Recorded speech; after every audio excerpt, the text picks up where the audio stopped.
सम्मानित हुनुहुने व्यवसायी अगुवा व्यवसायी मित्रहरू, आज सम्मानित हुनुहुने दुग्ध उत्पादन ढुवानीका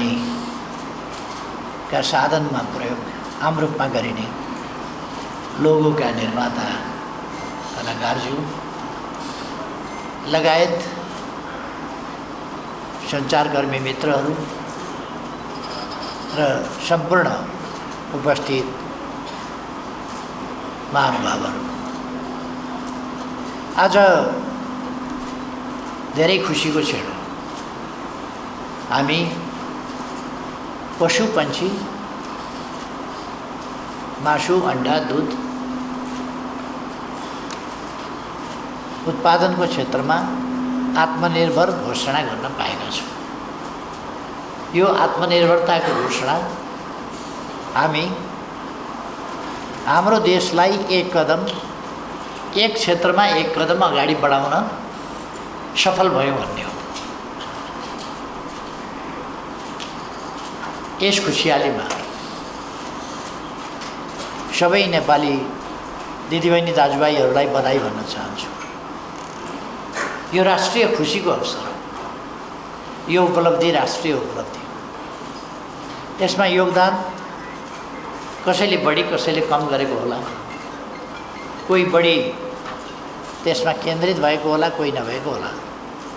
कोही त्यस व्यवसायमा होला, कोही नभएको होला, अरू व्यवसायमा होला। तर जो जहाँ भए पनि यो राष्ट्रिय सफलता हो। आज हामी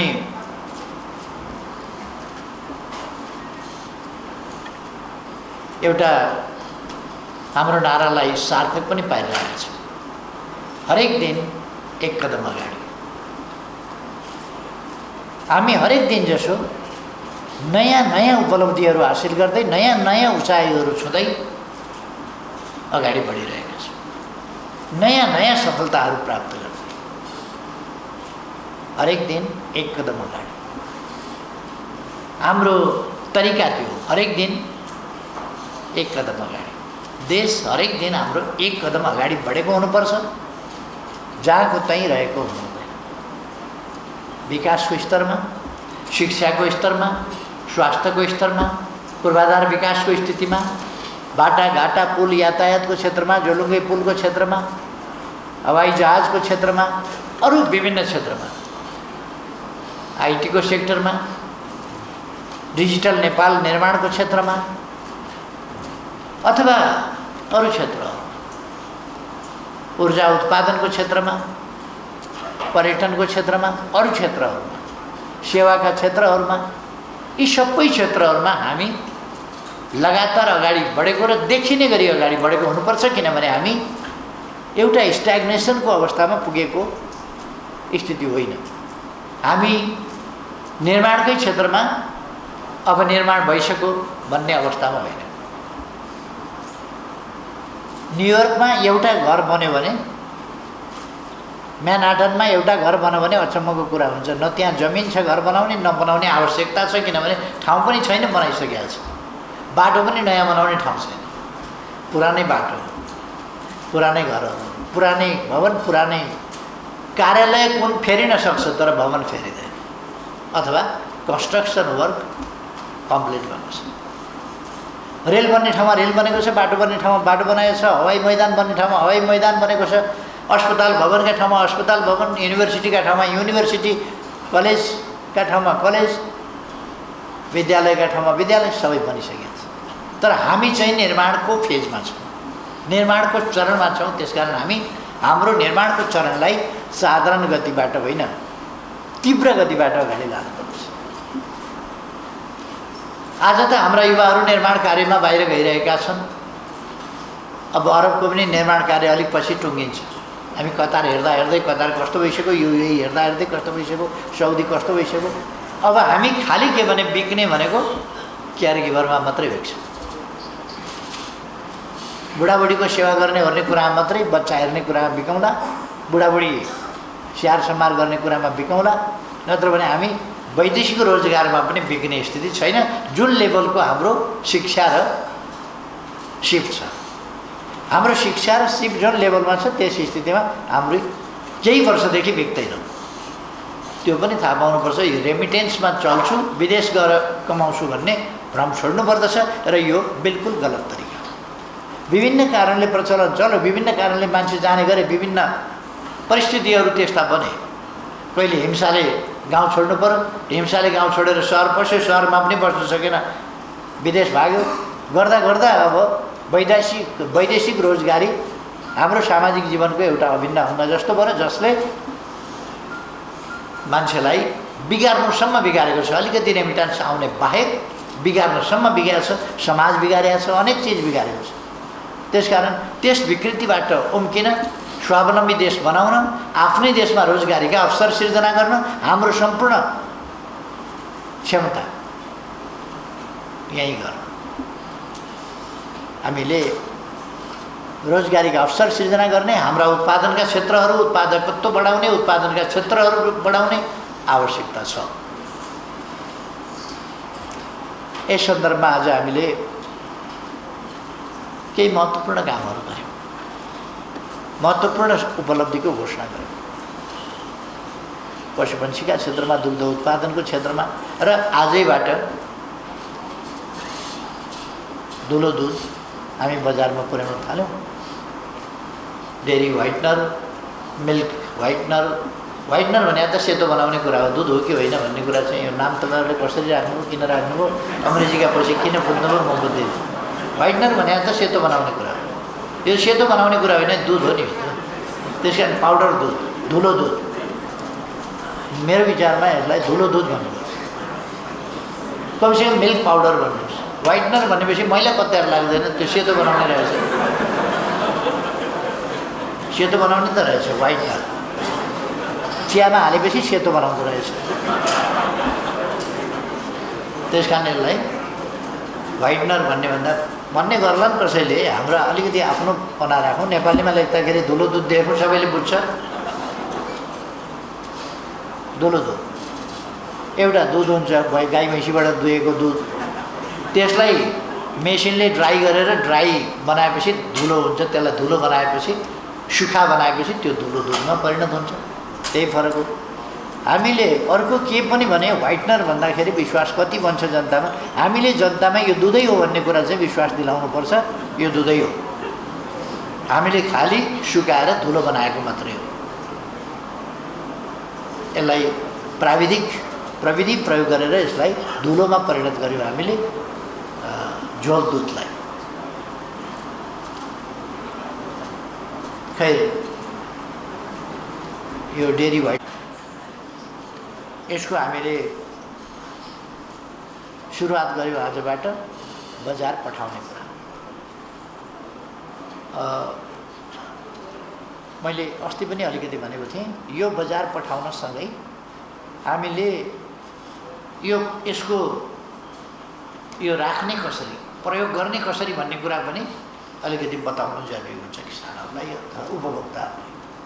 ओसिलो ठाउँमा राखिदियो भने भरे डेरीलाई आरोप आउँछ, यो दुध त डल्ला परेको छ, यो दुध त गनाउँछ, यो दुध त कुहेको छ। यस्तो ओसिलो ठाउँमा लगेर राखिदियो भने अनि बिग्रिहाल्छ नि त्यो। अनि अलिकति पाल पारेर एकपल्ट चियामा हालो, अनि त्यसदेखि पछि 10 दिन चाहिँ ओसिलो ठाउँमा राखिदियो भने बिग्रिहाल्छ। त्यस कारण त्यो खोलेपछि लगातार खानुपर्छ त्यसलाई। त्यो खोलेर धेरै राख्ने होइन, लोभ गरेर राखेर काम छैन, फेरि बिग्रिहाल्छ। त्यस कारण फटाफट खानुपर्छ। यो दुध नै हो भन्ने कुरा मैले सोधेँ भने हाम्रो डाक्टर विमललाई सोधेँ, डाक्टर राजेन्द्र यादवलाई सोधेँ, उहाँहरूलाई सोधेँ यो दुध त हो नि होइन भनेर। दुध हो भने व्हाइटनर किन भन्नुहुन्छ? हामी कहाँ ड्रिङ्क्सहरू धेरै आउँछ नि, इनर्जी ड्रिङ्क्स आदि। ड्रिङ्क्स नै अब पिएपछि त ड्रिङ्क्स भन्नै पर्यो, तर त्यस्तो इनर्जी पनि केही होइन, ड्रिङ्क्स पनि होइन। यस्तो इनर्जी ड्रिङ्क्स जस्तो नि, यो त त्यस्तो होइन नि, यो इनर्जी ड्रिङ्क्स जस्तो नक्ली कुरा होइन। यो रियल म्याङ्गो, रियल लिची, रियल के जाति भने जस्तो यो केमिकल फ्लेभर पनि होइन, यो त दुधै हो। यो हामीले उपभोक्तालाई बताउनुपर्छ, विश्वास दिलाउनुपर्छ, यो दुधै हो। त्यसकारण यसको प्रयोग र दुधको प्रयोगमा खासै फरक छैन। बरु दुध ढाडिन्छ, दुध त्यो ढाडिएपछि दुध चाहिँ नि राम्रो हुँदैन, तर यो चाहिँ ढाडिँदैन, सुखा हुन्छ, त्यसकारण ताजा बस्छ लामो समय। यो झोल दुधभन्दा प्रयोग गर्न सजिलो छ, किनभने यो अलिक लामो समय फाट्ला कि भन्ने पिर हुँदैन नि यसमा। दुध त फाट्छ नि, अब गर्मी लागेपछि फाट्छ, त्यस कारण यो फाट्दैन। ओभानो ठाउँमा राख्नुपर्छ, त्यो हामीले अलिकति सिकाएर ओभानो ठाउँमा राख्नुहोस्, डल्ला पर्दैन, बिग्रिँदैन। खोलेर धेरै लामो समय नराख्नुहोस्, यसरी यति मात्रामा प्रयोग गर्नुहोस्। कहिले कहिले बच्चा बच्चीले मन परेपछि खुरुखुरु खाइदिन्छ, कति मात्रै खाना हुन्छ कति खाना हुँदैन त्यो कुरा पनि बताइदिनुहोस्। हामीले सचेत गराउन जरुरी छ त्यसको प्रयोगमा, नत्र भने त्यसप्रति असमझदारी बढ्न सक्छ, गलत बुझाइ हुन सक्छ, त्यो नहोस् भन्ने कुरालाई पनि हामीले ध्यान दिनुपर्छ। त्यसले फेरि जनताको स्वास्थ्यमा पनि तलमाथि नपारोस्, त्यसमा पनि हामीले ध्यान दिनु जरुरी छ। हामीले डेयरी प्रोडक्ट्सका जस्तो अब अलिकति खपत होला कि मलाई राम्रो थाहा छैन, अहिले हाम्रो दुग्ध उत्पादन बढ्ता भएर बसिराखेको छ, घिउ स्टकमा बसिराखेको छ, दुध बढी भइराखेको छ।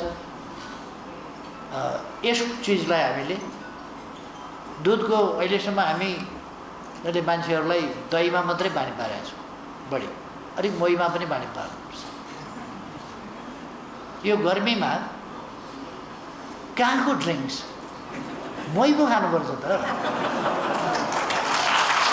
मोही खानु छोडेर अनि इनर्जी ड्रिङ्क्स बनाएको छ, के बनाएको छ, नकली पानी, कहाँबाट बोकेर ल्याएको बासी पानी, त्यो खानुभन्दा त मोही कस्तो गजब हुन्छ, त्यो बताउनुपर्छ। यति दिनपछि आजको भोलि, आज र भोलि खाना हुन्छ, पर्सिबाट अमिलो हुनसक्छ। त्यसकारण त्यसलाई चाहिँ ल्याएपछि फ्रिजमा राखिदिने र निकालेर खाने। फ्रिजमा राख्यो भनेदेखि 2-4 दिनलाई केही फरक पर्दैन, राम्रै हुन्छ। त्यो कुरा हामीले चाहिँ बताउनुपर्छ, बानी पार्नुपर्छ। खाने मोही हो नि, मोहीमा जुन तागत हुन्छ, जुन तत्त्वहरू मोहीमा हुन्छ, त्यो कहाँ हुन्छ अरू ड्रिङ्क्समा। त्यस कारण त्यो हामीले बानी पार्ने। दुध धेरै हुँदैन, खालि हामीले कसरी त्यसको खपत बढाउन सक्छौँ। मैले भनेको छु डेयरी प्रोडक्ट्स धेरै भयो भने एकातिर त पाउडर बनाउनुहोस्, यहाँ खपत हुँदैन भने निर्यात गरौँ। त्यो पनि हुँदैन भनेदेखि चक्लेट किन स्विजरल्यान्डले मात्रै बेच्ने, किन चाहिँ हामी उसमा बेल्जियम जाँदाखेरि बेल्जियमको चक्लेट, स्विजरल्यान्डको चक्लेट, हिमालयन चक्लेट किन नबनाउने, अन्नपूर्ण चक्लेट किन नबनाउने, माछा पुछे चक्लेट किन नबनाउने, धौलागिरी चक्लेट किन नबनाउने, फेवा चक्लेट किन नबनाउने। ब्रान्ड हुन्छ नि त, बेगनास चक्लेट, अर्को विभिन्न नामहरू दिन सकिन्छ नि। हाम्रो फोक्सुन्डो चक्लेट यस्ता नाम दिन सकिन्छ, कञ्चनजङ्घा दिन सकिन्छ, अर्को दिन सकिन्छ, अर्को दिन सकिन्छ, एभरेस्ट चक्लेट दिन सकिन्छ। अनि त्यसमा हामीले बताउन सक्छौँ। त्यसको एउटा पुस्तिका राख्थ्यौँ, हाम्रो डेयरी प्रोडक्ट्स, हाम्रा डेयरी प्रोडक्ट्सका विशेषताहरू, हाम्रो चौरीको दुध, चौरीको दुधबाट बनेको चिजबिजहरू, त्यसबाट बनेको चिज, त्यसलाई हामीले भनौँ, च्याङ्राको मासुलाई भनौँ, यो जडीबुटी खाएको औषधीय गुण भएको मासु, दुध, दुग्ध उत्पादन हो। त्यसकारण यसको मूल्य अलिक महँगो पर्छ भनेर बेच्छु। यो महँगो छ किनभने यो औषधीय गुण भएको छ। 2-4 दिन खाइएर त्यसपछि तिमीलाई अलिकति इनर्जी आएन भने हामीलाई भन, किन आउँदैन, यसमा त औषधीय गुण छ। त्यो साँचो कुरा हो, हामीले झुट बोलेको छैन। औषधीय गुण छ त्यसमा। मुस्ताङको च्याङ्ग्रा काठमाडौँ आइपुग्न भ्याउँछ, पोखराले ज्याप पार्छ बाटैमा। दसैँ तिहारमा काठमाडौँमा मुस्ताङको च्याङ्ग्रा आउन पाउँछ? मनाङतिर आउँछ, मुस्ताङबाट आउँछ च्याङ्ग्रा? आउन पाउँदैन, किनभने उतै बाटामै दमौलीको पुल त तर्दैन उतै खबर, किनभने त्यसमा औषधीय गुण छ भन्ने मान्छेलाई थाहा भइ छ। त्यसकारण यो चिज हामीले बिक्दैन भन्ने कुरा छैन, हामीले बेच्ने गरी उत्पादन गर्नु पर्यो। ठुलो स्केलको उत्पादन नभइकन बिक्दैन। ठुलो स्केलको उत्पादन लगानी भन्दाखेरि मान्छेले साधारणतया एउटा सोझो हिसाबले मात्रै बुझ्ने गरेको छ। लगानी भनेको पैसाको लगानी भन्ने मात्रै बुझेको छ। पैसाको लगानी मात्रै गरेर हुन्छ र? श्रमको लगानी त्यत्तिकै चाहियो, प्रविधिको लगानी त्यत्तिकै चाहियो। रकम, श्रम, प्रविधि, तिनटै चिजको लगानी चाहियो। त्यसको सन्तुलन चाहियो। पैसा मात्रै खन्याएर हुने भए त पैसा लगेर बारीको बारीमा डोकाका डोका बोराका बोरा सरे पनि केही हुन्छ। त्यहाँ त श्रम चाहियो र प्रविधि चाहियो। यसका निम्ति हामीले वैदेशिक लगानी भनेको त्यसका तीनवटा पक्ष छन् यसमा। एउटा रकमको लगानी, त्यो कृषि क्षेत्रको लगानी भनेको एउटा फ्याक्ट्री यहाँ बनायो, चकलेट फ्याक्ट्री यहाँ बनायो, हाम्रो धेरै हुने दुधमा यहाँ चकलेट फ्याक्ट्री बनायो, त्यो चकलेट चाहिँ 75% बाहिर निर्यात गर्नुपर्छ।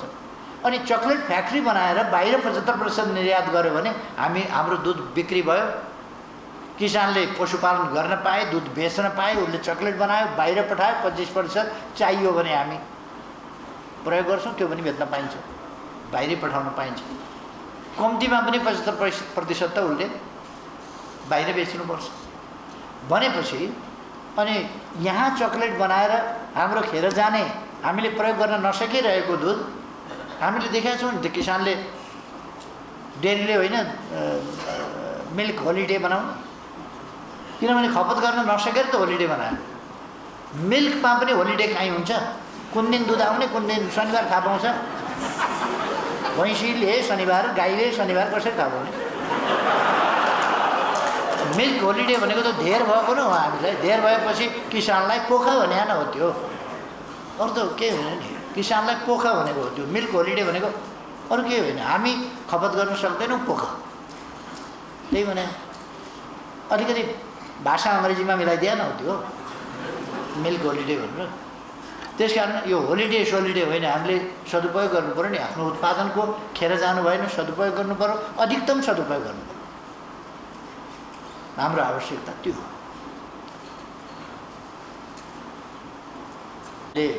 लोगो पनि बनाएका छौँ। अब यस लोगोले गर्दा हुन त अब नेपालमा हडतालको आवश्यकता छैन, तर पनि मान्छेलाई कहिले कहिले झोक्छलो आफूले भने जस्तो भएन भने श्रीमतीसँग झगडा गरेर आउँछ, बाहिर आएर सडक जाम गरिदिन्छ। पार्टीमा झगडा गर्छ, बाहिर गएर सडक जाम गर्छ। अब यस्तो देशमा चाहिँ कति बेर सडक जाम हुन्छ त भन्न सकिने स्थिति भएन। अब यो लोगो भएपछि कमसेकम गाईले दुध बोकेर आयो है भन्ने लोगो त्यो देखिएपछि एकपल्ट लोगो देखाइदियो हुन्थ्यो। गुड, यो गाईले दुध बोकेको छ। थोपा सङ्कलन गरेर, थोपाको पनि सङ्केत छ, थोपा सङ्कलन गरेर थैलै बोकेको छ गाईले। यो चिन्ह देखेपछि, यो चिन्ह हामीले चिनाउनु पर्छ सबैलाई, यो के हो भन्ने कुरा। जस्तो एच लेखेपछि हस्पिटल भन्ने जस्तै यो अत्यावश्यक सेवाभित्र पर्दछ। यो बिमारीलाई खुवाउने चिज हो, यो बालबालिकालाई खुवाउने चिज हो, यो ज्येष्ठ नागरिकहरूलाई, एकदमै वृद्ध अवस्थाका मान्छेहरूलाई, बुढाबुढीलाई, अरू खान नसक्नेलाई दुध खुवाउने चिज हो। त्यस्तो अवस्थामा पनि चाहिने र नहुने चिज भएको हुनाले यसको आवागमनमा कुनै प्रकारको रोकटोक हुनु हुँदैन भन्नका लागि हामीले अब लोगो पनि सुरु गरेका छौँ। यसको आइडियाका लागि र यसको रचनाका लागि म फेरि पनि धन्यवाद भन्न चाहन्छु। यो धेरै राम्रो काम गर्नुपर्छ। गभर्मेन्ट र सरकार र निजी क्षेत्रको सहकार्यको एउटा नमुना हो यो क्षेत्र। पशु पंक्षी मत्स्य पालन, दुग्ध उत्पादन। यो दुग्ध उत्पादन वास्तवमा सरकारी कुनै फार्म छैन। फार्म छन् त प्राइभेट छ।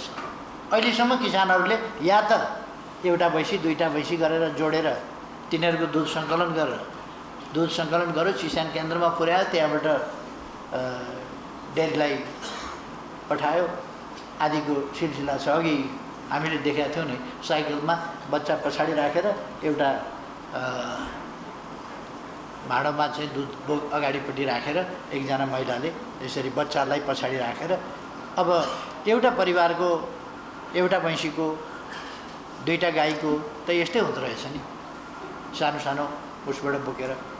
तर यो सबैको फाइदा के छ भने एउटा उनीहरूले आफ्नो लेभलको आफ्नो क्षमताको रोजगारी पनि पाएका छन् र त्यसको उत्पादनको प्रत्यक्ष नगद फेरि उनका खल्तीमा पुग्छ। सोझै कृषि उपजको सोझै त्यो प्रतिफल चाहिँ तत्काल किसानले प्राप्त गर्छ।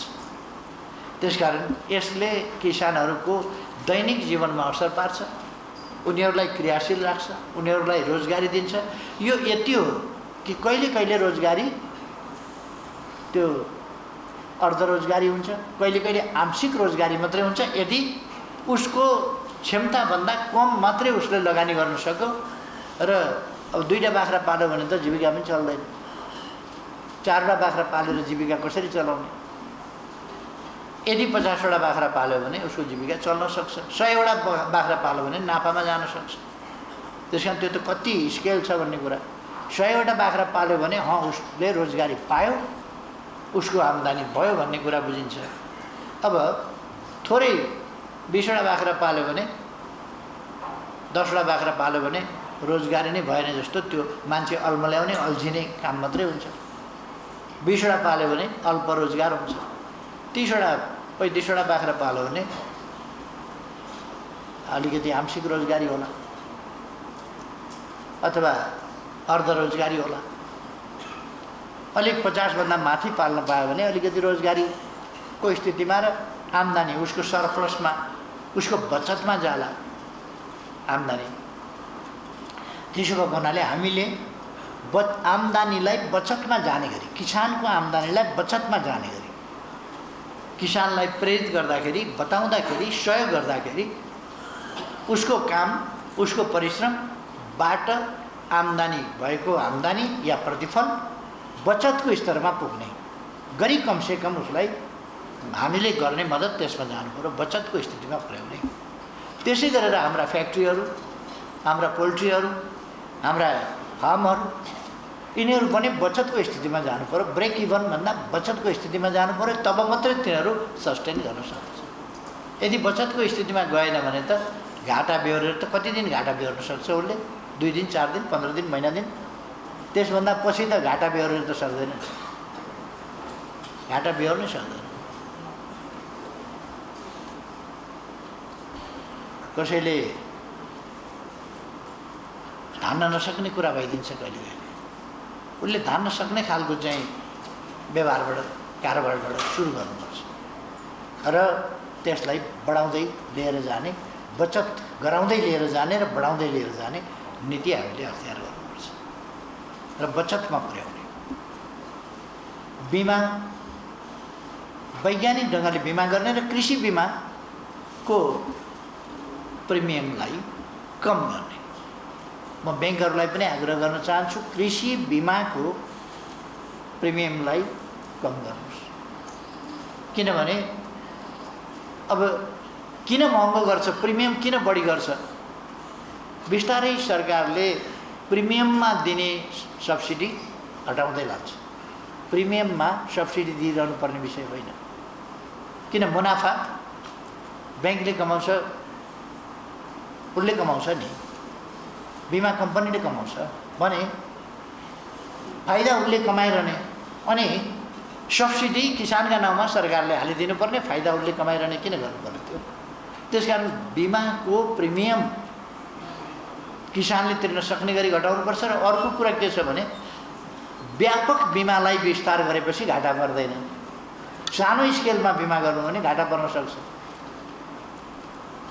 जम्मा एउटा केराबारीको बिमा गर्नुभयो भने त्यसमा हुरी चलेर त्यो ढल्यो भनेदेखि त बिमा कम्पनी एउटा मात्रैमा बिमा गरेको छ भने त त्यो प्रिमियम मात्रै खाउँला भनेर त कसरी हुन्छ? त्यसको अफिस पनि मेन्टेन नहोला। त्यस कारण उसले केरा खेती कति छ, कतिमा बिमा गर्ने त्यो हेर्नु पर्यो। र हामीले यस्तो चिजको यति उत्पादन गर्नु पर्यो जहाँ बिमा कम्पनी आकर्षित हुन सकोस्। अब बिमाले एउटा मात्रै वस्तु त आकर्षित गर्दैन, एउटा मात्रै मात्र बिमा गर्ने होइन। उसले धानमा गर्छ, गहुँमा गर्छ, मकैमा गर्छ, फलफुलमा गर्छ, आँपमा गर्छ, लिचीमा गर्छ, सबै चिजमा गर्छ, पशुमा गर्छ, पन्छीमा गर्छ। यो सबैमा गऱ्यो भने केही ठाउँ नोक्सान परेर तिर्न परे पनि बाँकी ठाउँको प्रिमियमले उसलाई मुनाफामै लाग्छ। त्यस कारण बिमा कम्पनीहरूले बिमा क्षेत्रको विस्तार गर्नु पर्यो, बिमकहरूको विस्तार गर्नु पर्यो, सङ्ख्या विस्तार गर्नु पर्यो र प्रिमियम घटाउनु पर्यो र किसानहरूलाई प्रिमियम दिनु पर्यो यदि क्षति भयो भने। अथवा कृषि क्षेत्र सुरक्षित र सम्मानित, आकर्षक, लाभदायी हुनु पर्यो। सुरक्षित, सम्मानित, फलदायी, लाभदायी, आकर्षित यो हुनु पर्यो। आकर्षक क्षेत्र हुनु पर्यो, त्यहाँ मान्छे आकर्षित हुन सकोस्। सुरक्षित भएन भने आकर्षण कसरी हुन्छ? सुरक्षण गर्ने चाहिँ कसरी त सुरक्षित बनाउने कसरी भन्दा बिमा नै हो। अब यस ढङ्गले हामीले यस क्षेत्रलाई अगाडि बढाउँछौँ। पशुपन्छीका क्षेत्र होस् र मन्त्रीजीले ठिकै भन्नुभयो, एउटा क्षेत्र पशुपन्छीको क्षेत्रमा, मत्स्य पालनको क्षेत्रमा, दुग्ध मासुको क्षेत्रमा, अन्डाको क्षेत्रमा हामी आत्मनिर्भर भएका छौँ। अब अरू क्षेत्रमा हामी जहाँ आत्मनिर्भर छैनौँ त्यतापट्टि हाम्रा प्रयासहरू केन्द्रित भएर अगाडि जानु पर्यो। यो आत्मनिर्भर भइसकेको क्षेत्रलाई घट्न दिनु भएन। जस्तो उत्पादक मित्रले भन्नुभयो, मकैको खेती गरिदिनुहोस्, भटमासको खेती गरिदिनुहोस्, हामी किन्न तयार छौँ, हामी दाना उत्पादकहरूले किन्छौँ र उचित मूल्य दिन्छौँ उहाँहरूले भन्नुभयो। अब त्यसो गर्दाखेरि सरकारले किसानहरूलाई प्रेरित गर्नु पर्यो कि तपाईँहरूको मकै बिक्री हुन्छ, उचित मूल्यमा बिक्री हुन्छ, परल मूल्यमा नोक्सान नपर्ने गरी बिक्री हुन्छ। त्यसको जिम्मा समर्थन मूल्य तोकेर सरकारले लिइदिनु पर्यो। सरकारले समर्थन मूल्य तोकेर लिन्छ। यसबाट कहिले कहिले घाटा परे जस्तो देखिएला, तर समग्रतामा भन्यो भने घाटा होइन, सरकारलाई पनि फाइदा हुन्छ। जनता रोजगारीमा व्यस्त हुन्छ, जनता उत्पादनमा व्यस्त हुन्छ, जनता बेरोजगार हुँदैन, ऊ रोजगार हुन्छ र उसको आम्दानी बढ्छ, उसको आर्थिक क्षमता वृद्धि हुन्छ। त्यस कारण हामीले यो आर्थिक क्षमता वृद्धि हुने गरी अगाडि जानुपर्छ र अगाडि बढ्ने हिसाबले काम गर्नुपर्छ।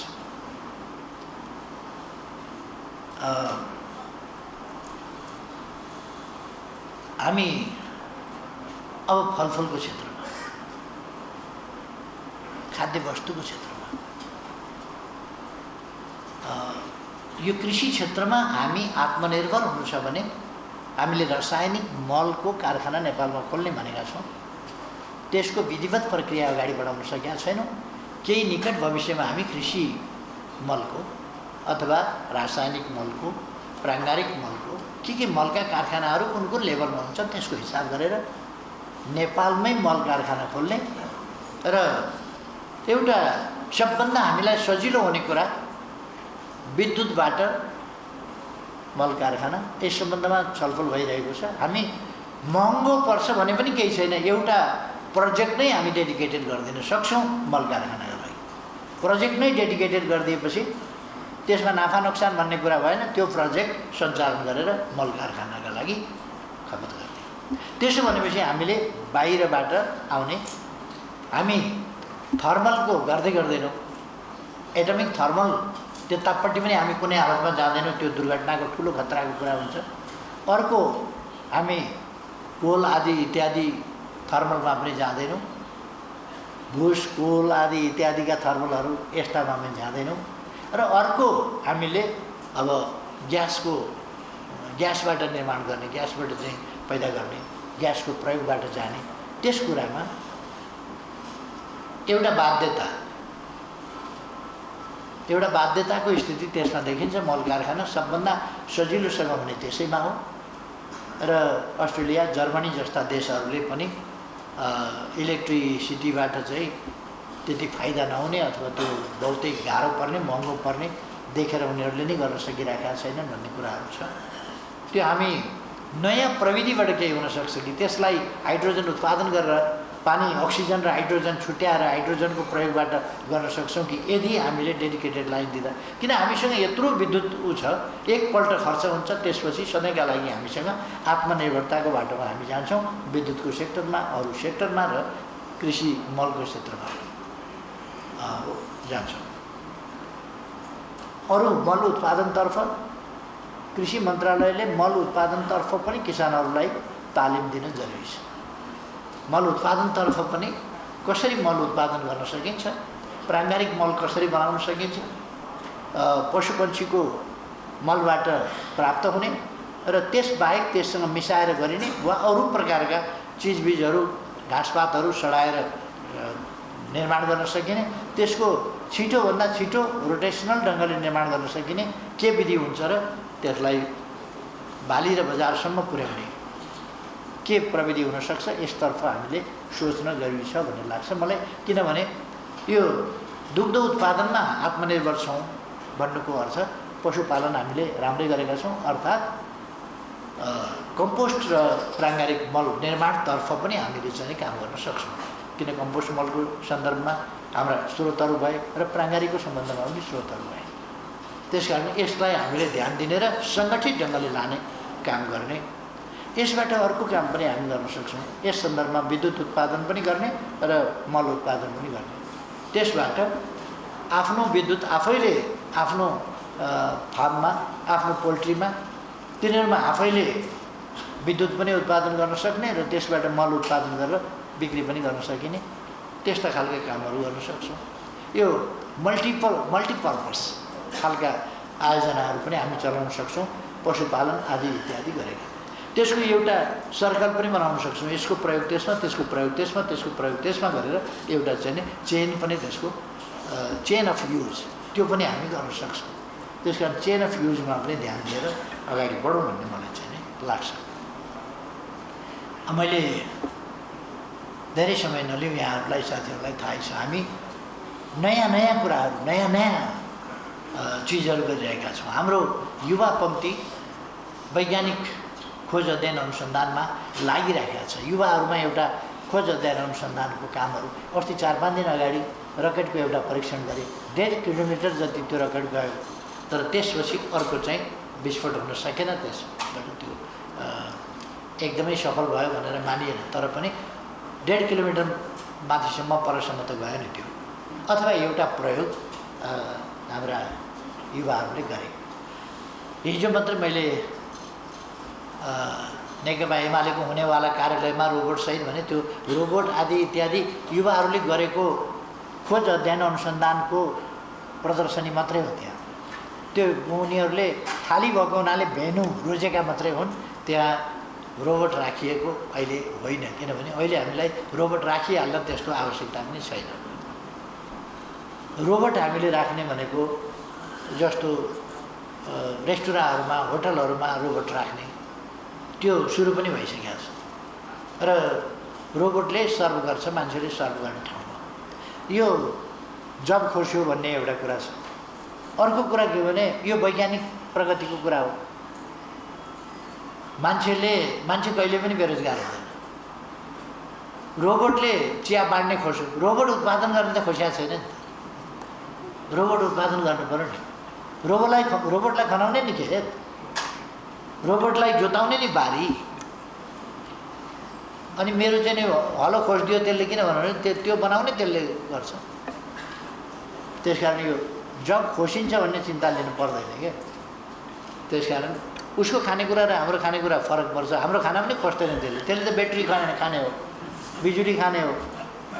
हाम्रो खाना पनि खोज्दैन, हाम्रो नाना पनि खोज्दैन, खालि हामीले त्यसलाई प्रयोग गर्ने।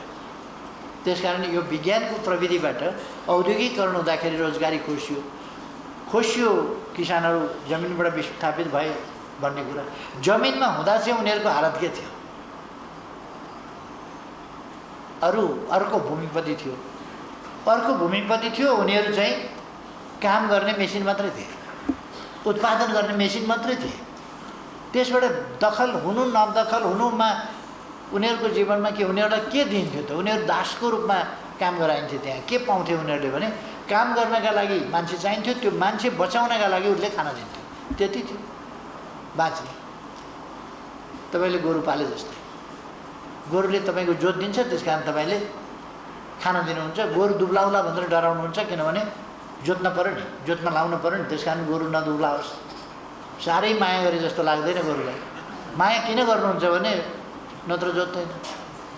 जोत्नलाई तपाईँले गोरु बलियो बनाउनु पऱ्यो, गोरु चुस्त दुरुस्त बनाउनु पऱ्यो। हो, मान्छेलाई त्यसै गरी व्यवहार गरिएको थियो, मानवोचित ढङ्गले होइन। त्यसकारण एउटाबाट अर्कोमा सिफ्ट हुन्छ। हामी कृषि क्षेत्रमा जुन लगभग 2/3 65% पपुलेसन चाहिँ त्यसमा इन्गेज छ अथवा त्यसमाथि निर्भर छ, त्यो पपुलेसनलाई अन्त सिफ्ट गराउन चाहन्छ। कृषिमा त्यत्रो पपुलेसन, यो कृषिबाट पपुलेसन अन्त सिफ्ट गराइयो भनेर डराउनु पर्ने आवश्यकता छैन। उत्पादन धेरै वृद्धि गर्छौँ हामी। उत्पादन डबल गर्दा मान्छे 65%बाट लगभग 25% 30%मा राखेर अरूतिर विस्थापित गर्छौँ। किन? त्यसलाई आधुनिकीकरण गर्छौँ, मसिनीकरण गर्छौँ। आधुनिकीकरण गरेपछि, मसिनीकरण गरेपछि मान्छे त्यति नै अल्मरिनु पर्ने छैन। अर्को अल्प रोजगारी कृषिमा आंशिक रोजगारी, अल्प रोजगारी, त्यस्तो स्थितिबाट पूर्ण रोजगारी, उपलब्धिपूर्ण रोजगारी, आधुनिक प्रविधि प्रयोगसहितको रोजगारी र प्रतिफल दिने खालको, बचत गर्ने खालको रोजगारी त्यहाँ सृजना गर्छ। रोजगारी त्यहाँ दिएको छ भनेको छ, 2टा बाख्रा पालेको छ भनेको छ, यत्रो एउटा सुरको बारी छ, 2 माना तेल हुन्छ, तेल लगायो भने 2 माना तेलले के गर्नुहुन्छ? एउटा फिलिङ्गे भन्ने हुन्छ अचार खाने, पाटाभरि बारीको पाटोभरि लगायो भनेदेखि 2 माना हुन्छ, आउँदैन। अनि त्यो फिलिङ्गे लगाएर के गर्नुहुन्छ? रोजगारी पायो, 2 माना फिलिङ्गे उमार्यो। अनि जमिनसँगको नाता भनेर के गर्नुहुन्छ? जमिनसँगको नाता तोडेर पनि तपाईँले अर्को ठाउँमा उसलाई राम्रो खालको काम दिनु सक्नुहुन्छ नि। त्यसकारण हामीलाई उसको कामको बचत चाहियो, उसको कामबाट आएको आम्दानी बचतको स्थितिमा पुग्नु पर्यो, सेभिङ्समा हामीलाई चाहिएको थियो। त्यसकारण यो पेसासँगै सम्बन्धित हुनुपर्छ भन्ने त्यो कुरा होइन। त्यो पेसासँग भयो भने ठिक छ, त्यो पेसा छोडेर अर्को पेसामा जानु पऱ्यो भने ठिक छ। त्यस पेसा, हरेक पेसालाई हामी स्किल्ड ढङ्गले दक्ष, त्यो पेसामा दक्ष, जुन पेसामा छ त्यो पेसामा दक्ष हुनु पर्यो। मलाई चाहिँ नि क्यामेरामा राखिदिनु भयो भने गतिलो फोटो आउला। त्यो तालिम प्राप्त मान्छे हुनुपर्छ, जानेको चलाउन, ह्यान्डल गर्न जान्ने मान्छे हुनुपर्छ। कसरी राम्रो फोटो आउँछ, एङ्गल कसरी मिलाउने हो, डिस्टेन्स कसरी मिलाउने हो, फोकस कसरी गर्ने हो, जुम कसरी सेट गर्ने हो, त्यो त जान्नु पऱ्यो, तब न हुन्छ। अब मलाई लगेर त्यहाँ राखिदिनु भयो भने हुँदैन। त्यसकारण हरेक ठाउँमा हामीले स्किल्ड म्यान पावर र प्रविधिको प्रयोग, अधिकतम प्रविधिको प्रयोग, अधिकतम दक्ष जनशक्ति, अधिकतम उत्पादन र राम्रो बचतमा पुगेको प्रतिफल, यो हाम्रो यस सम्बन्धमा नीति हो। फलफुलको सम्बन्धमा र खाद्यान्नको सम्बन्धमा, खाद्यान्न मात्रै होइन, खाद्य वस्तुहरू, खानेकुराहरू, यस सम्बन्धमा हामी वास्तवमा आत्मनिर्भर छौँ। हामी आत्मनिर्भर छौँ, तर आनी बानी आदिको कारणले हामी भात धेरै खानुपर्ने, सब्जी कम खानुपर्ने। सब्जी खाउँ मजाले भने कसैले किन्न सक्ला, कसैले किन्न सक्दैन, उत्पादन प्रशस्त छैन बजारमा। हामीले खाने आदत एकैचोटि भातबाट सब्जी धेरै खाने भइदियौँ भने सब्जीको सप्लाई नै पुग्दैन। अनि सब्जीको सजिलो छ, सब्जी सिम्पली दलहन आदि इत्यादि बाहेक ताजा हुन्छ। सागहरू यता सबै चिजहरू बढी ताजा हुन्छ। अरू चिजहरू त्यो ताजा चिज खान पाइन्छ। यतापट्टि हामी जान जरुरी छ।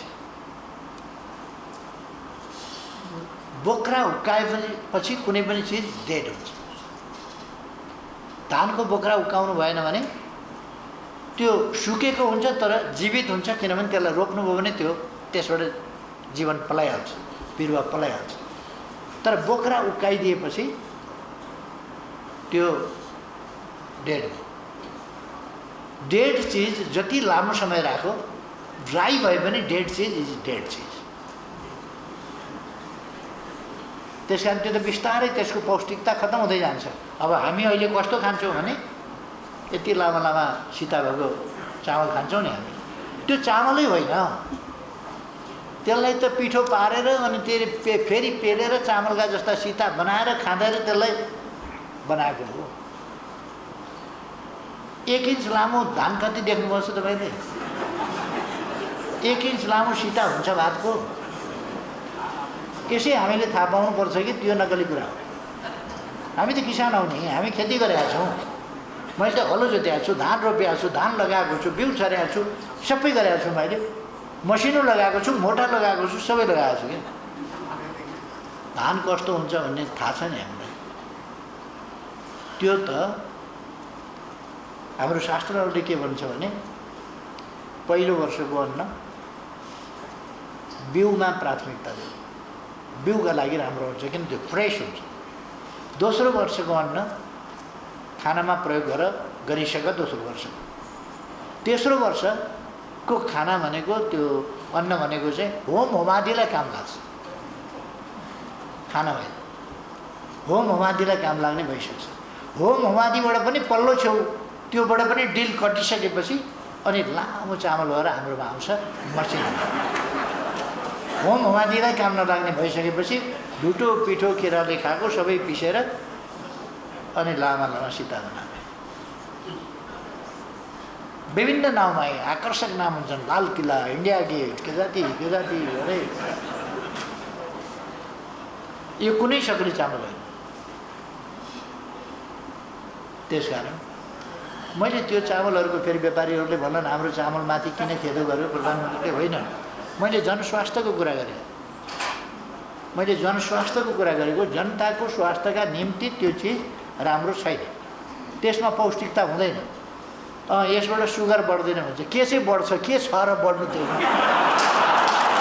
न सुगर बढ्छ न केही बढ्छ, केही छँदै छैन त्यसमा। त्यसले खाएका बेला पेट चाहिँ अलिकति बढ्छ, खाएका बेला पेटमा हालेपछि त भरिने भयो नि पेट, त्यो एकछिन भरिन्छ, तर त्यसमा केही पनि पौष्टिक तत्त्व केही पनि हुँदैन। हामीले ताजा खाने गर्नुपर्छ। यस वर्ष उत्पादन गर्यो, यसै वर्ष धान उत्पादन गर्यो, धान खायो, गहुँ उत्पादन गर्यो, यसै वर्ष खायो, ठिक छ। हामीले बिउका लागि राख्यो, दोस्रो वर्षभन्दा उता गएपछि त्यो सड्छ। अझ चामल बनाएर राखेपछि, बोक्रो छुट्याएपछि, हरेक चिजको भन्नुहुन्छ भने बोक्रो छुट्याएपछि त्यो चिज डेड हुन्छ, किनभने त्यो बोक्रो छोडाएको चिजले बिरुवा उत्पादन गर्दैन भनेपछि डेड छ। त्यो हामीले थाहा पाउनुपर्छ। बोक्रो अरे सानो एउटा तिलको दानामा बोक्रो कति पावरफुल हुन्छ। उसले सुक्या हुन्छ तर आफ्नो भित्रको चिजलाई चाहिँ त्यसले जीवित राखिराखेको हुन्छ। त्यसले राम्रो उपयुक्त प्रकृति भेट्टायो भने, माटो भेट्टायो भने, उपयुक्त वातावरण भेट्टायो भने उम्रिहाल्छ। तर त्यसको बोक्रो बिगारिदिनुहोस्, भुट्यो भने, उसिनो भने, कुच्यायो भने या बोक्रो छोडाइदियो भने मर्छ। कुनै पनि फलफुलको बीज, कुनै पनि खानेकुराहरू भुटिदियो भने मर्छ, उसिनिदियो भने मर्छ। त्यस कारण त्यसपछि लामो समय राख्नु हुँदैन। त्यो मरेको चिज छिटै खानुपर्छ। मासु जस्तै हो नि, मासु पनि लामो समय राख्नु हुँदैन नि, काटिसकेपछि खाइहाल्नु, किन त्यो डेड भइसक्यो, नत्र बिग्रिन्छ। अब यो सुक्खा भएको हुनाले अलिक समय बच्छ। त्यसै कारण हामी फलफुलको ड्राई फ्रुट आदि बनाउँछौँ नि, त्यो त्यही सुक्खा भएपछि लामो समय टिक्ने भएको हुनाले स्लाइस बनाउने, ड्राई फ्रुट बनाउने, त्यो कामहरू गर्छौँ। किनभने त्यो नत्र भनेदेखि त्यो चाहिँ डेड चिज चाहिँ लामो समय बस्दैन, सुक्खा गरेपछि मात्रै बस्ने हो भनेर। खै हामी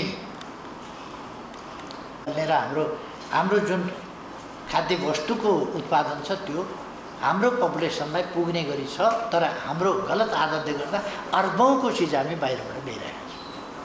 अर्बौँ, थोरै 2-4 अरबको हो र। चामल मात्रै हामी 35 अरबको 40 अरबको कति अरबको दिन्छौँ चामल मात्रै। नेपाल जस्तो देशले, कृषि प्रधान देशले के प्रधान भयो? आयात प्रधान, किनेर खाने प्रधान।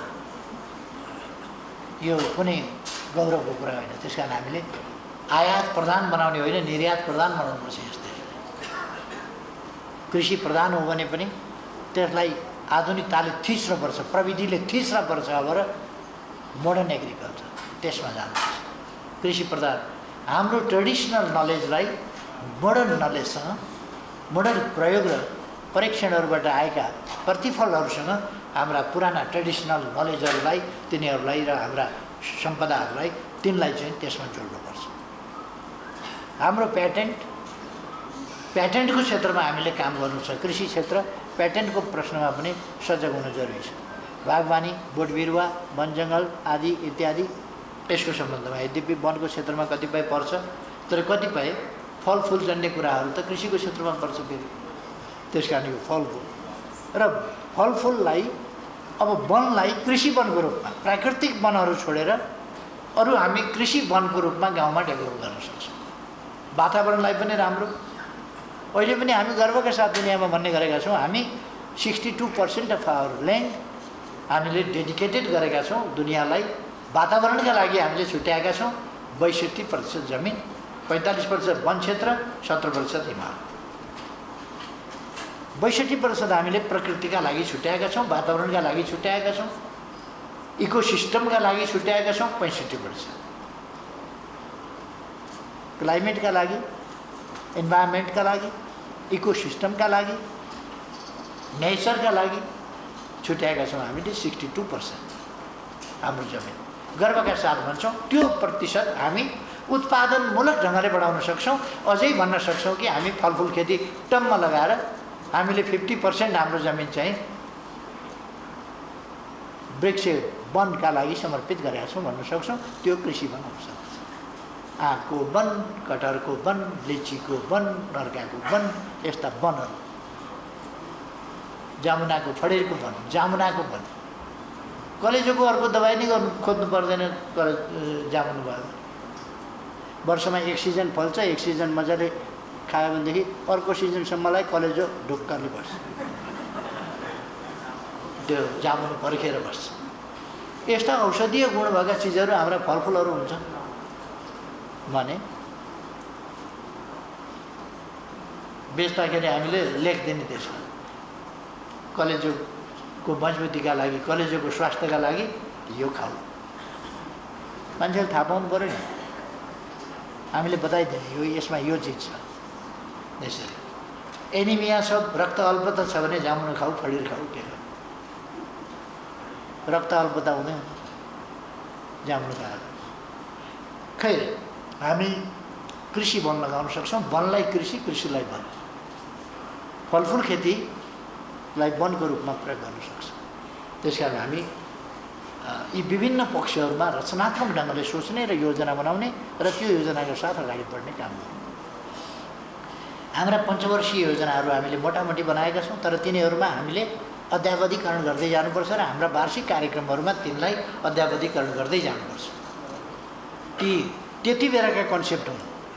हरेक दिन कन्सेप्ट डेभलप हुन्छ। 5 वर्षपछिसम्मका लागि हामीले जुन प्रोजेक्ट बनाएका छौँ त्यो प्रोजेक्ट 5 वर्षपछिसम्मलाई चाहिँ यथावत काम लाग्दैन। किनभने 5 वर्षसम्ममा आजको विज्ञान र प्रविधिले अनेक कुरा दिइसकेको हुन्छ। त्यस कारण हामीले त्यसमा कतिपय संशोधन गर्नुपर्ने हुन्छ, कतिपय परिमार्जन गर्नुपर्ने हुन्छ, कतिपय सच्याएर अगाडि बढ्नुपर्ने हुन्छ।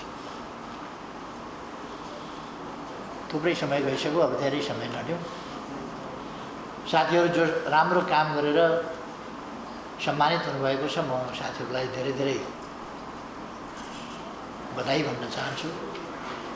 तपाईँहरूलाई शुभकामना भन्न चाहन्छु। तपाईँहरूका काम तपाईँहरू दृष्टान्त योग्य बन्नुहोस्, तपाईँहरूबाट अरूले सिक्न सकुन्, तपाईँहरूलाई पछ्याउन सकुन्, तपाईँहरूलाई पछ्याउँदै आफूले पनि उन्नति गर्न सकुन्। हाम्रो समाजमा अलिकति ईर्ष्या डाहा गर्ने खालको बानी छ। ईर्ष्या डाहा होइन, स्वस्थ प्रतिस्पर्धा गर्नु। उहाँहरू पुरस्कृत भएकोबाट अरूले पनि सिक्नु। पुरस्कृत हुने उहाँहरूले मात्रै जिम्मा ल्याएको छैन, उहाँहरू पुरस्कृत हुनुभयो, अरूले पनि पुरस्कृत हुन पाइन्छ। राम्रो काम गर्दै जाउँ, अझ ठुल्ठुला कामहरू गर्दै जाउँ। आज पुरस्कृत थोरै साथीहरू हुनुभयो, त्यो त पुरस्कृत गर्ने सरकारको क्षमताले थोरै हुनुभयो होला। सरकारको क्षमताको कमीले गर्दा अरू थुप्रै साथीहरू पुरस्कार योग्य साथीहरू हुनुहुन्छ। तर अझै धेरै हरेक व्यक्ति प्रशंसनीय, उदाहरणीय, पुरस्कार योग्य व्यक्तिको रूपमा हामी विकास गर्नुपर्छ। हाम्रा कामहरू प्रशंसनीय, पुरस्कार योग्य हुनुपर्दछ र त्यसले देशलाई ठुलो कन्ट्रिब्युसन गरेको हुनुपर्छ, योगदान गरेको हुनुपर्छ। यस दिशामा हामी अग्रसर हौँ र सरकारले यस सन्दर्भमा नर्सरी कहाँ कति लगाउनुपर्छ, पहिलेबाट यो भूगोलमा, यो हावापानीमा यो नर्सरी लगाउने यति। त्यसकारण त्यो वृक्षारोपणको योजना साथ नर्सरी लगाउने र नर्सरी अनुदान दिनुहुन्छ भने बिरुवा अनुदान दिनुहोस्। बिरुवा अनुदान दिँदाखेरि हेरविचार पुरा हुँदैन। त्यसकारण 500 बिरुवा, 500 पर्ने बिरुवा छ भने 10 रुपियाँ लिएर बेच्नुहोस्। बाँकी अनुदान भयो। 10 रुपियाँ पनि परेन भने चाहिँ फेरि मान्छेले हुर्काउँछ भन्न सकिँदैन। बाख्राले खाएको हेरिरहन्छ। अनुदानमा आएको त हो नि भनेर बाख्राले टुप्पो खाइराखेको हुन्छ, उसले हेरिराख्छ क्या। बाख्रो अनुदानमा आएको होइन। त्यसकारण किनेका बाख्राले अनुदानको बिरुवा चिरिप्प खाँदाखेरि के फरक पर्यो? यो धेरै हिसाब किताब गर्दैन, सोझो हिसाब किताब गर्छ क्या। त्यसकारण त्यस कुराबाट बचेर मात्रै अनुदान दिने। अनुदान दिँदा दुरुपयोग हुने गरी अनुदान दिन, अपनत्व बोध हुने गरी मात्रै। तपाईँले सब्सिडी दिँदा 100% नदिनुहोस्। 100% दिनुभयो भने उल्फाको धन हुन्छ। उल्फाको धन फुपाजुको श्राद्ध, त्यो नहोस् भन्ने कुरामा ध्यान राख्नुपर्छ। र सब्सिडी दिँदाखेरि प्राइस घटाएर सब्सिडी दिने, योजनाबद्ध ढङ्गले नर्सरी किसानहरूलाई। अब हामीले अस्ति भर्खरै डिजिटल सोइल म्यापिङ गरिसकेका छौँ। त्यसले यस्तो सर्वे गरेर रिजल्ट ल्याइसकेका छ, नापिसकेको छ कि कुनै पनि ठाउँबाट हामी कहाँको जमिन कस्तो छ भनेर देशको कुनै पनि भागबाट तत्काल मन्त्रालय अथवा कृषि अनुसन्धान परिषद तिनीहरूमा सोधेर तत्काल उसको आफ्नो ठाउँको माटो कस्तो छ, के बाली लगाउँछ र के बाली लगाउनका लागि कुन मल कति हाल्नुपर्छ भनेर उसले चाहिँ बुझ्छ, जान्न सक्छ, त्यसको सुझाव पाउन सक्छ। मन्त्रालयले वा कृषि अनुसन्धान परिषदले त्यस सम्बन्धमा जानकारी गराउँछ। यो फेसिलिटी, यो सुविधा हामीले डेभलप गरिसकेका छौँ। दक्षिण एसियामा कसैले पनि गरेका छैन। हामी एकपछि अर्को कीर्तिमान हासिल गर्दै गएका छौँ, कामलाई तीव्रता दिँदै गएका छौँ। मैले भने निकै पर्सि काठमाडौँमा मेलम्चीको पानी धारामा हामी छोड्दैछौँ। यो शुभारम्भ हो। यो तीव्रता नल्याएको भएदेखि 27 वर्ष भएका थिए, अर्को 27 वर्ष मेलम्चीको पानी भन्दै एक पुस्ता बित्यो भयो। हामी पनि मेलम्चीको पानी भन्दै जान्थ्यौँ। अब त्यस्तो होइन, हामीले भन्ने र जाने होइन, गरेर देखाउने गरी काम गर्नुपर्छ। अहिले हामीले मेलम्चीको पानी अस्ति सुन्दरी जल खसाल्यौँ, बागमती सफा गऱ्यौँ, बागमतीमा कुदायौँ। कृष्णप्रसाद भट्टराईजीले बाटा सफा गर्छु भन्नुभएको थियो। बाटा सफा गर्ने गरी त त्यहाँको पानी त के हुन्छ र? खानै अर्को सेकेन्ड फेजको हामी कार्यक्रम सुरु गर्दैछौँ। त्यो आएपछि खानाका लागि अलिक पुग्छ अथवा हाम्रो घरेलु प्रयोगका लागि अलिक पुग्छ। बाटै पखाल्न गरी अलिक भइसकेका छैन। बाटा पखाल्न त हामी पखालिराखेका छौँ, तर अरू नै हिसाबले पखालिराखेका छौँ अहिले, र त्यो पानी पनि त्यति पर्याप्त छैन। तर हामी 15 गतेबाट मेलम्चीको पानी धारामा वितरण गर्न प्रारम्भ गर्दैछौँ। त्यो सम्माननीय राष्ट्रपतिले टुटी खोलेर सुरु गर्नुहुनेछ। एउटा नयाँ काम हामीले कम्प्लिट गरेका छौँ। यस्ता थुप्रै कामहरू कहिले हामीले साउथ एसियामै कसरी नगरेको डिजिटल सोयल म्यापिङ गरेका छौँ, कहिले के गरेका छौँ। अब केही क्षेत्रमा आत्मनिर्भर भएका छौँ, अरू क्षेत्रहरूमा आत्मनिर्भर हुँदै जान्छौँ।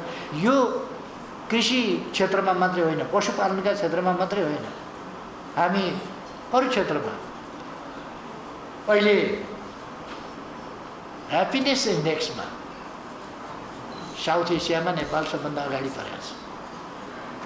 ह्याप्पिनेस इन्डेक्समा हामीलाई यस बिचमा कोभिड-19ले निकै दुःख दियो, तर हाम्रो नीति सही नीति थियो। हामीले जुन नीति लियौँ कि जनताको जीवन पहिलो कुरा, जनताको जीवन बचाउने कुरामा ध्यान दियौँ। कतिपय देशले, कतिपय सरकारले, कतिपय नेताहरूले के भने, होइन अर्थतन्त्रमा ध्यान दियौँ। मान्छे नै सिद्धिएपछि अर्थतन्त्र, तपाईँ कसका लागि अर्थतन्त्र, के का लागि अर्थतन्त्र? कोभिड सरिसकेपछि उद्योग कसरी चल्छ? कोभिडको महामारी फैलिएपछि उद्योग कसरी चल्छ? केही दिन उद्योग रोकेर पनि जनताको जीवन बचायो भने फेरि उद्योग चल्छ।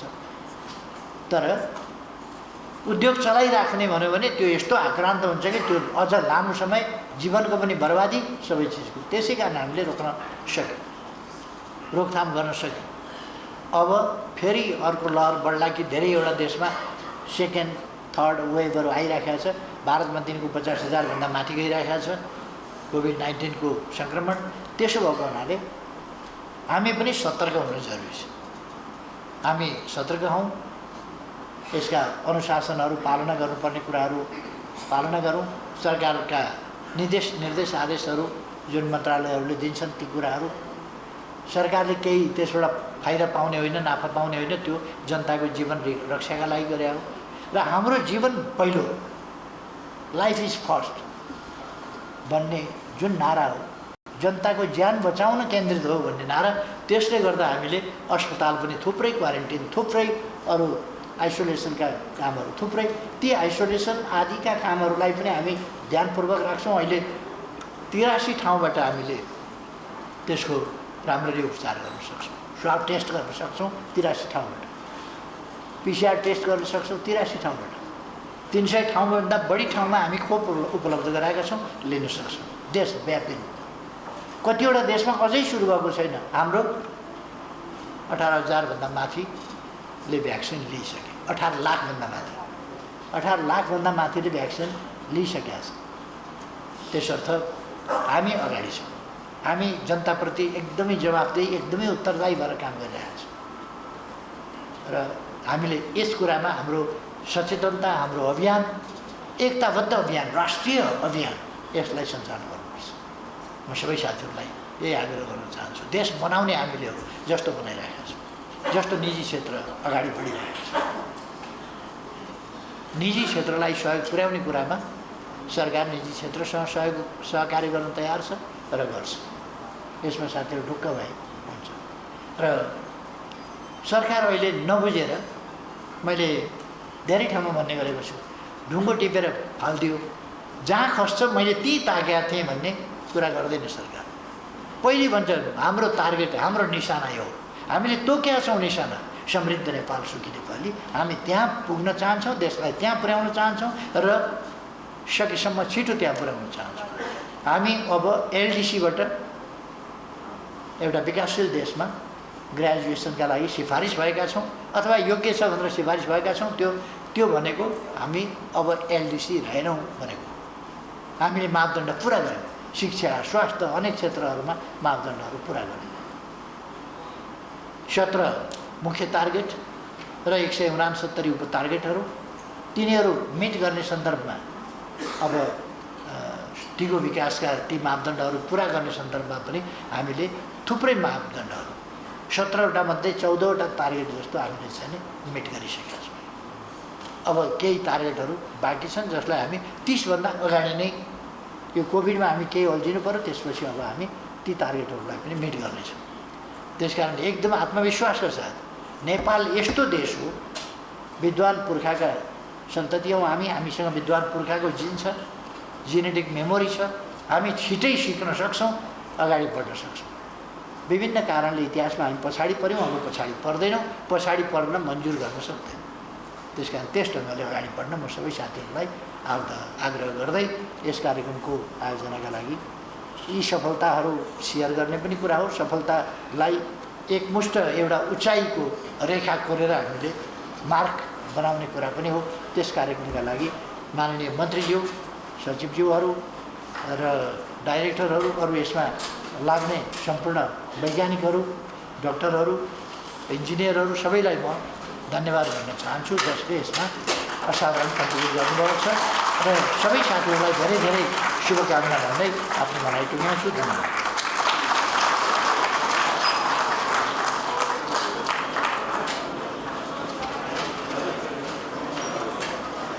हस् सम्माननीय प्रधानमन्त्रीज्यू,